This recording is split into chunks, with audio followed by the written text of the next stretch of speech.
আসসালামু আলাইকুম ওয়া রাহমাতুল্লাহি ওয়া বারাকাতুহু। বাংলাদেশ থেকে যাওয়া এক হাজী সাহেব আমাকে প্রশ্ন করেছিলেন যে হুজুর, উনি সবসময় আমার ভিডিও দেখেন, আমি 43 দিনের জন্য হজ করতে এসেছি, এই সময়টা লাগবে, এখন আমি কসরের নামাজ পড়ব নাকি সম্পূর্ণ নামাজটা পড়ব, ইসলাম কি দিক নির্দেশনা দেয়? 48 মাইল অথবা 85 অথবা 86 কিলোমিটার এতটুকু পরিমাণের দূরত্বে যদি 15 দিনের কম থাকার নিয়তে কেউ যায়, তাহলে সে কসরের নামাজ পড়বে। এখন প্রশ্ন হচ্ছে, যারা হজে গেল তারা তো অনেক বেশি সময়ের জন্য গেল, তো এখন উলামায়ে কেরাম বলেন যে হজে যাওয়ার পরে সে কিন্তু এক জায়গায় বসে থাকে না। মক্কা থেকে মদিনা শত কিলো দূরে, 600 কিলো মোটামুটি, এতটুকু বেশি দূরে আর কি, এত বেশি দূরে।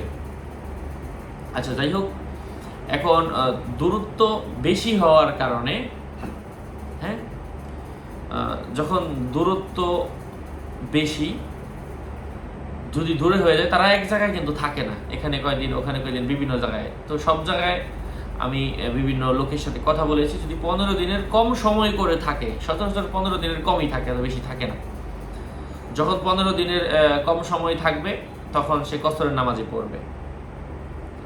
আর কসরের নামাজ কখন পড়বে? কসরের নামাজ যখন একাকী নামাজ পড়ে তখনই কসর পড়বে, অর্থাৎ 4 রাকাতের জায়গায় 2 রাকাত, 3 রাকাত আর 2 রাকাতের নামাজ আছে ফজর এবং মাগরিব, এখানে আর কোনো কসর নাই। আচ্ছা, এখন হাজী সাহেবরা লাখ লাখ টাকা খরচ করে হজ করতে যান, তারা গিয়ে একা একা নামাজ পড়েন না, তারা যেখানেই যাক জামাতের সাথে নামাজ পড়ে। সুতরাং জামাতের সাথে যারা নামাজ পড়ায় তারা কিন্তু সবাই মুকিম, অর্থাৎ ওখানের লোক, তারা 4 রাকাতই পড়ায়। সুতরাং তাদের অনুকরণে সেও 4 রাকাত পড়বে, একাকি পড়লে 2 রাকাত। আর কি, বিষয়টা বোঝানোর জন্য বললাম। এই হচ্ছে মাসালাটা। যেহেতু আমরা সবাই জামাতেই পড়ি, তখন আমরা জামাতের সাথে পড়লে অবশ্যই একইভাবে আমরা এই নিয়মে 4 রাকাত করেই পড়ব। তবে কোনো মুসাফির ইমাম যদি নামাজ পড়ান, তাহলে মুসাফিরের নামাজ মুসাফিরের মতো আপনি 2 রাকাত পড়বেন, কোনো অসুবিধা নাই। আল্লাহ সুবহানাহু ওয়া তাআলা আমাদেরকে বোঝার তৌফিক দান করেন। আরও আপডেট পেতে সাথেই থাকবেন। আর হাজী সাহেব, আমি আশা করছি আল্লাহর বান্দার হয়তো যদি আমার এই ভিডিওটা পরবর্তীতে দেখেন, উনি উপকৃত হবেন, অথবা হজের বিভিন্ন কাজে ব্যস্ত থাকলে হয়তো দেখতে পারবেন না।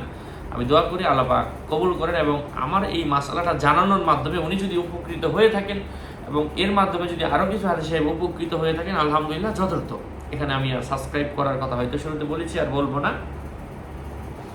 একজন মানুষ উপকৃত হলে এবং একজন মানুষ উপকৃত হতে পারলে, এর মাধ্যমে একটা হাজী সাহেব আল্লাহ তাআলার প্রিয় বান্দা, আল্লাহ তাআলার প্রিয় বান্দি, আল্লাহ তাআলার মেহমান, এটা আমার জন্য যথেষ্ট। সকলের মঙ্গল, দীর্ঘায়ু, সুস্বাস্থ্য এবং